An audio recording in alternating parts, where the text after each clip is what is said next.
नमस्कार, public press quarter news triple P news से देव।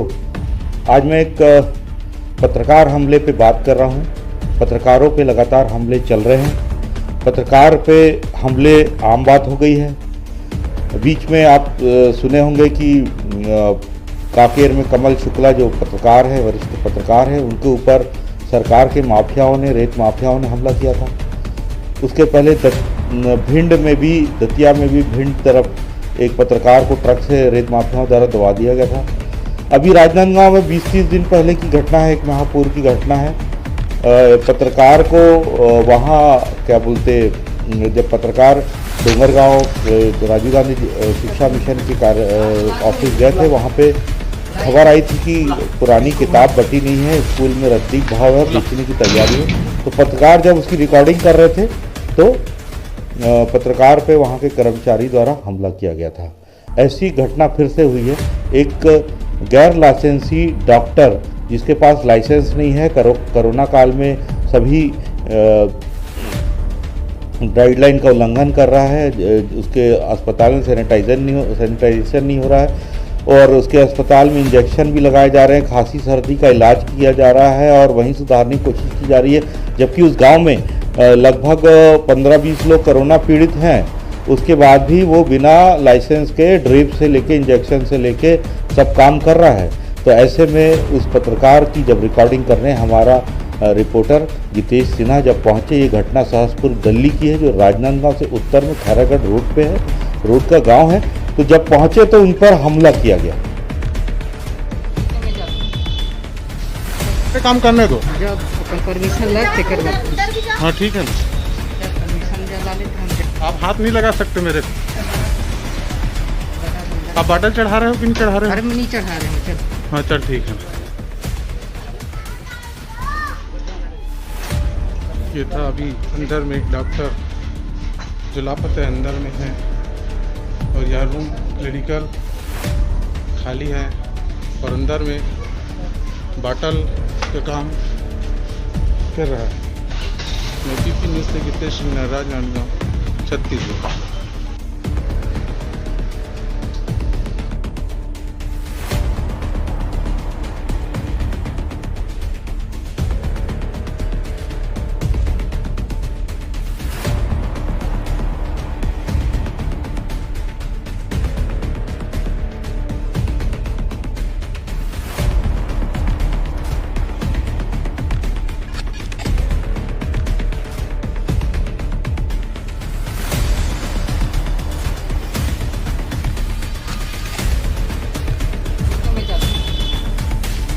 काम करने दो, जब परमिशन लग कर। हाँ ठीक है ना, परमिशन जला लेते हैं। आप हाथ नहीं लगा सकते मेरे पे। आप बाटल चढ़ा रहे हो कि नहीं चढ़ा रहे हो? अरे नहीं चढ़ा रहे हैं, चल। हाँ चल ठीक है। ये था अभी अंदर में एक डॉक्टर जो लापता है, अंदर में है, और यह रूम क्लिनिकल खाली है और अंदर में बाटल का काम कर रहा है। मैं पीपी न्यूज़ से गीतेश सिन्हा, राजनांदगांव, छत्तीसगढ़।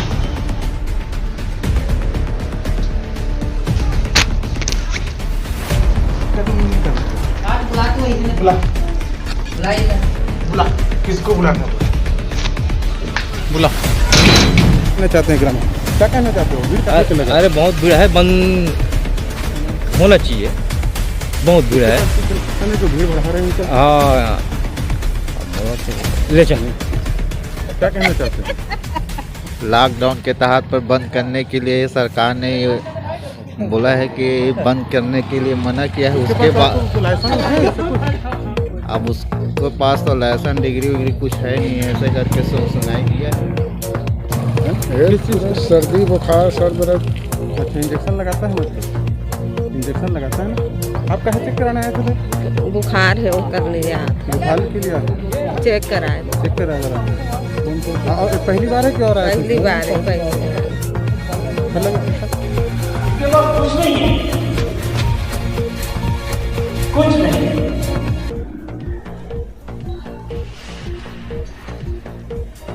क्या करें? समस्या तो है,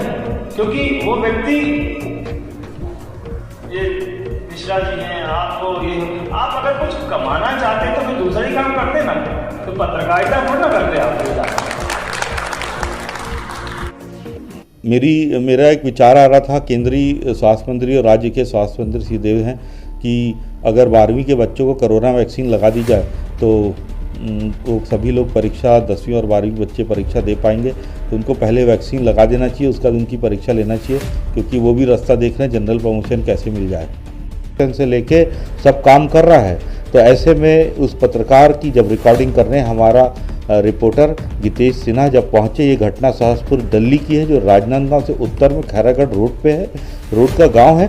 तो जब पहुंचे तो उन पर हमला किया गया, लगातार हमला चल रहा है। एक तरफ सरकार के विधायक पत्रकारों की बड़ाई करने से नहीं थक रहे हैं, बीच में बिलासपुर के विधायक सीजेयू के कार्यक्रम छत्तीसगढ़ जर्नलिस्ट यूनियन कार्यक्रम में बोले पत्रकार एक बहुत महान प्राणी होता है जो पैसा कमाने के लिए नहीं आता, नहीं तो वो कुछ और धंधा करता, ठेकेदारी करता, और वो समाज की कमियों को, समाज को आईना दिखाता है। तो ऐसे में एक तरफ सरकार बड़ाई कर रही है, इसी सरकार में विनोद वर्मा जी थे जो आज सरकार के सलाहकार हैं, वो पहले उनको उनका दुख याद होगा, उनको एक फर्जी सीडी कांड में अंदर कर दिया गया था। तो पत्रकारों पे अगर हमला होगा, ये चौथा स्तंभ है। अगर गाड़ी का एक चक्का फूट जाएगा तो गाड़ी नहीं चल सकती। ये जो पत्रकार हैं चेक एंड बैलेंस का काम करते हैं, 100 में 100 पत्रकार नहीं, लेकिन जब 100 पत्रकार करते तो 5 पत्रकार अच्छा काम कर देते हैं। जैसे 100 में सभी लड़के मेरिट पे तो नहीं आते, 5 ही आते हैं, तो कोई ना कोई हर बार कहीं ना कहीं मेरिट से काम करता है। तो अलग अलग तरीके से लगातार पत्रकारों पे हमला हो रहा है, जिसको जनता को भी विरोध करना चाहिए, क्योंकि आपको आज कोरोना काल में जो भी पता चला है, घर में बैठे हुए पिछले 24 मार्च को लॉकडाउन लग गया था, लेकिन उस समय दुनिया अज्ञान थी कोरोना से, लेकिन पूरे कोरोना के बारे में जो जानकारी दी गई है वो पत्रकारों के द्वारा दी गई है, और उनको कोरोना वॉरियर भी नहीं माना जा रहा। तो पत्रकारों का महत्व तो कहीं ना कहीं इस समाज में है, और उनको तो पुराने धार्मिक काल से भी माना जाता था, नारद मुनि को पत्रकार माना जाता था। वो लोगों की बात इधर उधर करते थे और किसी से दानवों से भी बात करते थे और भगवानों से बात करते थे, और दोनों जगह उनको बराबर इज्जत मिलती थी, और इधर की बात उधर, उधर की बात इधर को लोगों के बीच सामंजस्य बैठाते थे। वैसे ही पत्रकार जो है सरकार और जनता के बीच सामंजस्य इस भ्रष्टाचार के चलते भी बिठाता है। जैसे आप लोग वोट करते हैं वैसे ही नेता चुने जाते हैं, और वैसे ही जैसे नेता चुने जाते हैं वैसी सरकार रहती है, लेकिन उस सरकार को पे चेक भी करना है और वैसे बैलेंस भी रखना है। तो पत्रकार बहुत चेक एंड बैलेंस वाला व्यक्ति होता है, और जिस तरीके से हमला लगातार पत्रकारों पे हो रहा है, चाहे वो डोंगरगांव वाला हमला हो, चाहे कांकेर वाला हो, चाहे भिंड दतिया वाला हो, और चाहे सहसपुर दिल्ली वाला हो। हमारे सहसपुर दिल्ली के साथ जो पत्रकार हैं उनके पर जो हमला हुआ है, उसमें एक विशेष बात ये बता देता हूँ कि जब वो पत्रकार हम पहुँचे खबर सुनने के बाद, तो वहाँ पे उनके साथ मारपीट तो हुई, साथ ही साथ पत्रकार के सामने जो डॉक्टर खड़ा था वो महिला को लेके छेड़खानी का आरोप लगा के थाने भी पहुंचा। अगर अब ऐसे ही होने लग जाएगा तो हर पत्रकार को भी एफआईआर करने वाली महिला साथ में रखनी चाहिए, तभी वो बच पाएगा। Do you know, understand? यही चीज़ मैं चाहता हूँ। और आपको अवैध काम करना है अपनी खदान के सामने, अपनी दुकान के सामने जहाँ नकली सामान बनाते, वहाँ पे एफआईआर करने वाली महिला रखिए जो आप पे आरोप लगा दे कुछ भी। और अब अधिकारियों को भी एक डिपार्टमेंट खोलना चाहिए कि पहले वो महिलाओं को अंदर भेजे, क्योंकि अगर अधिकारी और पुलिस पे भी अगर महिला एक प्रेस कॉन्फ्रेंस लेके छेड़खानी का आरोप लगाएगी, जब भी आप कुछ सही करने जा रहे हो तो आप काम ही नहीं कर पाओगे। तो इसको पुलिस को समझना है, और पुलिस को और एसपी को संज्ञान लेना चाहिए।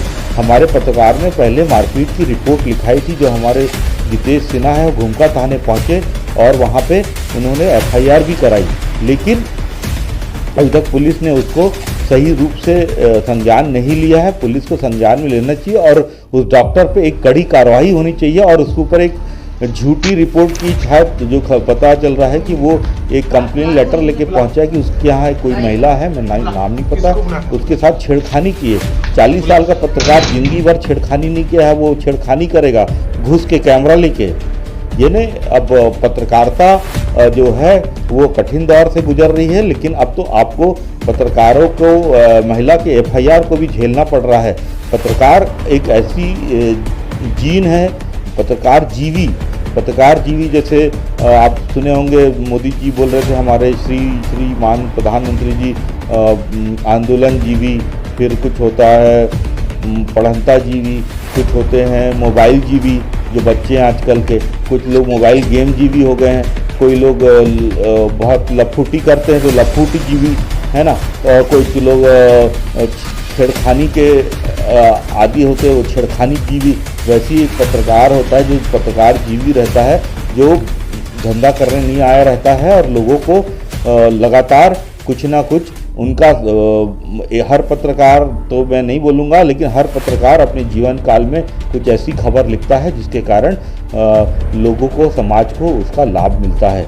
हम आज आपको कोरोना के लिए जागृत किए हैं और जब भी कोई बड़ी घटना घटती है तो हम आपको बताते हैं, भ्रष्टाचार सरकार का बताते हैं, तो जिसके बाद आप कई बार इन्हें कम ज़्यादा तो नहीं, क्योंकि आप भ्रष्टाचार के आदी हो चुके हैं। जनता भ्रष्ट नेताओं को जिता रही है और जो जनता जो है वो 25 करोड़ रुपए और 80 लाख खर्च करने वाले नेताओं को जिता रही है। हमने एक स्टिंग ऑपरेशन भी किया था इलेक्शन के पहले, जिसमें कैसे पैसा देके भीड़ बुलाई जाती है।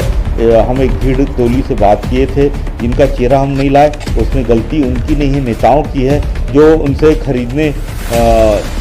खरीदने के लिए जाते हैं, उनको खरीदते हैं और भीड़ इकट्ठा करते हैं। तो स्वाभाविक है, लेकिन जनता को समझना चाहिए कि जब वही टीम भाजपा में, कांग्रेस और निर्दलीय में जाती है तो आप समझ रहे हैं राजनीति का स्तर क्या हो गया है। और आपको कई बार भ्रष्टाचार के बारे में लिखने के बाद भी असर नहीं पड़ता है। आपको पता है 20-30% कमीशन चल रहा है, आपने उसको स्वीकार लिया है, आपने जुए को स्वीकार लिया, सट्टे को स्वीकार लिया है, आपने बहुत सारी चीज़ों को स्वीकार लिया है, आपने अवैध शराब को स्वीकार लिया है, सभी चीज़ को स्वीकार लिया है। तो ठीक है, व्हाट कैन आई डू है।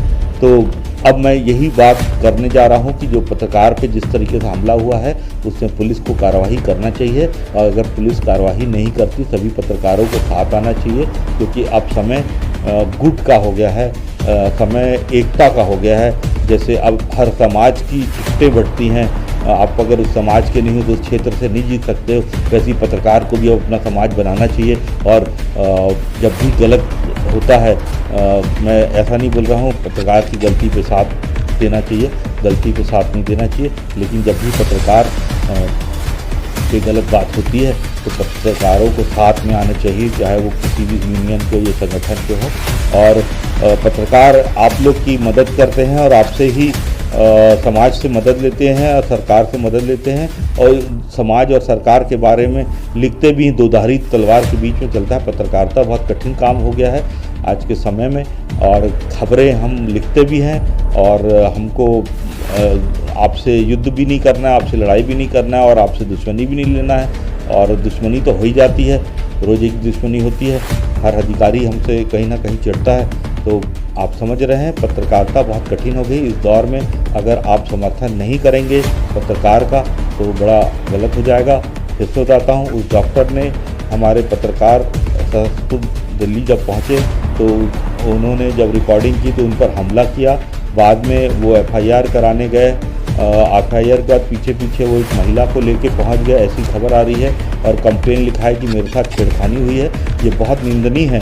अगर ऐसा होगा तो बहुत आने वाला समय बहुत खतरनाक हो सकता है, और पुलिस और प्रशासन को ध्यान देना चाहिए और सही इसकी जांच करना चाहिए। अगर महिला की झूठी रिपोर्ट या कंप्लेन आ रही है तो बहुत कड़ी कार्रवाई होनी चाहिए, जिसके बाद ऐसा कोई नहीं कर सके। PPP न्यूज़, पब्लिक प्रेस वार्ता न्यूज़ से देवाशीष। एक और बात बताना चाहता हूँ कि मेरा विचार है कि 12वीं और 10वीं की परीक्षा कैंसिल हो रही है कोरोना काल में, तो सभी 10वीं और 12वीं के बच्चे को मैं अपने केंद्रीय स्वास्थ्य मंत्री और राज्य के स्वास्थ्य मंत्री को बोलता हूँ कि 10वीं और 12वीं के बच्चों को कोरोना की वैक्सीन लगा दी जाए, विशेष रूप से अभी तो हो सकता है 12वीं की परीक्षा ख़त्म सभी परीक्षार्थी दे पाएंगे। नमस्कार, पब्लिक प्रेस पार्टनर न्यूज़ से देवाशीष। हमसे अमेज़ॉन के सामान इसलिए ख़रीदें क्योंकि हम बिना भ्रष्ट नेता, अधिकारी, व्यापारी के पैसे से हम प्रेस को चलाना चाहते हैं, जिससे पब्लिक की प्रेस रही आए, क्योंकि पब्लिक की प्रेस के लिए पब्लिक का पैसा चाहिए और नेता की प्रेस के लिए नेता का पैसा चाहिए। तो आपको समझ आ रहा है मैं क्या बोल रहा हूँ। तो हमारे माध्यम से अमेज़ॉन का सामान खरीदिए, अच्छा लगे तो, अगर कुछ सुधार चाहिए तो एक ट्रायल मार के देख सकते हैं। धन्यवाद। पब्लिक प्रेस पार्टनर न्यूज़ से देवाशीष।